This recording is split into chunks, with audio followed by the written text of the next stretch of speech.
ਸਲਾਮੁਅਲੈकुम यार एक घट्टा बंद ਹੁੰਦਾ ਨਵਾਂ ਖੁੱਲ ਜਾਂਦਾ। ਹੁਣ ਸ਼ਬਾਜ਼ ਸ਼ਰੀਫ ਨੇ ਜਿਹੜਾ ਕਿ ਨਵਾਂ ਇਹ ਊ ਦਾ ਇhtਜਾਜ ਜਾਪਾਨ ਆ ਕੇ ਵੇਖ ਲਿਆ। ਮੈਨੂੰ ਇੱਥੇ 7 ਸਾਲ ਹੋ ਗਏ ਨੇ, ਮੈਂ ਅੱਜ ਤੱਕ ਐਸੀ ਕੋਈ ਆਵਾਜ਼ ਨਹੀਂ ਸੁਣੀ। ਬਹਰਹਾਲ ਮਜ਼ਾਕ ਤੋਂ ਹਟ ਕੇ ਤੁਹਾਨੂੰ ਇੱਕ ਦਿਲਚਸਪ ਗੱਲ ਜ਼ਰੂਰ ਦੱਸਣਾ ਕਿ ਜਾਪਾਨੀ ਕਿਸ ਤਰ੍ਹਾਂ ਇhtਜਾਜ ਕਰਦੇ ਨੇ। ਕੋਈ 5-6 ਸਾਲ ਪਹਿਲੇ ਨਾ ਬੱਸ ਡਰਾਈਵਰਾਂ ਨੇ ਇੱਥੇ ਇhtਜਾਜ ਕੀਤਾ ਸੀ ਜਾਪਾਨ ਦੇ ਵਿੱਚ ਨਾ।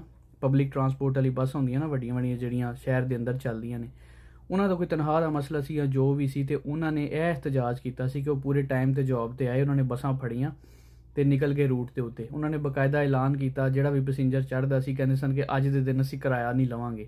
ਅਤੇ ਇਹ ਸਿਰਫ ਉਹਨਾਂ ਨੇ 1 ਘੰਟਾ ਕੀਤਾ, ਸਾਰਾ ਦਿਨ ਵੀ ਨਹੀਂ ਕੀਤਾ। ਯਾਨੀ ਕਿ ਉਹ ਉਹਨਾਂ ਨੇ ਜੋਬ ਦੀ ਜ਼ਿੰਮੇਦਾਰੀ ਵੀ ਨਿਭਾਈ। ਜਿਹੜੇ ਪੈਸੇਂਜਰ ਸਨ ਵਿਚਾਰੇ, ਜਿਨ੍ਹਾਂ ਨੇ ਆਪਣੇ ਕੰਮਾਂ ਕਾਰਾਂ 'ਤੇ ਜਾਣਾ ਸੀ, ਉਹਨਾਂ ਨੂੰ ਵੀ ਕੋਈ ਬੋਦਰਿੰਗ ਨਹੀਂ ਹੋਈ ਨਾ, ਮਤਲਬ ਉਹ ਵੀ ਆਪਣੇ ਟਾਈਮ 'ਤੇ ਕੰਮ 'ਤੇ ਵੀ ਪਹੁੰਚ ਗਏ। ਇhtਜਾਜ ਦਾ ਜਿਹੜਾ ਇhtਜਾਜ ਹੋ ਗਿਆ, ਅਤੇ ਇਹਦੇ ਵਿੱਚ ਉਹਨਾਂ ਨੇ ਕੋਈ ਊਹ ਦੀ ਆਵਾਜ਼ ਵੀ ਕੋਈ ਨਹੀਂ ਕੱਢੀ।